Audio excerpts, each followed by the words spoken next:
Bencana banjir yang terjadi di wilayah Muratara dan juga Lahat menjadi perhatian dari BPBD Sumsel untuk tidak terjadi di daerah lainnya. Guna mengantisipasinya, BPBD Sumsel berkoordinasi dengan BPBD Kabupaten Kota dengan bersiaga menghadapi bencana banjir. Selain itu juga, BPBD juga berkoordinasi dengan BMKG guna memantau kondisi cuaca di wilayah Sumatera Selatan untuk mengantisipasi timbulnya bencana banjir.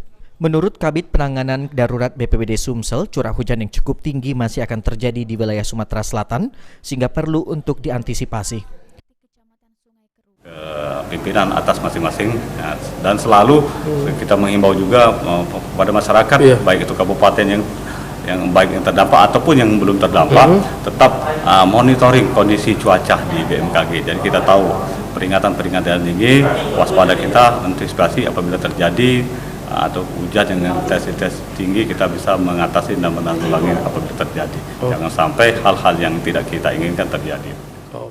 Sementara itu, Pangdam 2 Sriwijaya Majen TNI Yanuar Adil mengungkapkan jika Kodam 2 Sriwijaya akan selalu hadir di setiap bencana alam guna membantu masyarakat.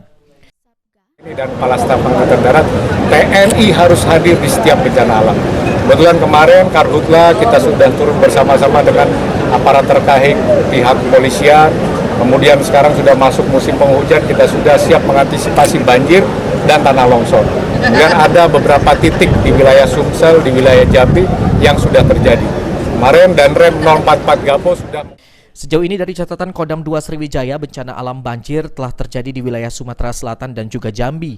Dan TNI dalam hal ini Kodam 2 Sriwijaya telah menurunkan personil guna membantu masyarakat korban banjir. Firman Hidayat, PAL TV.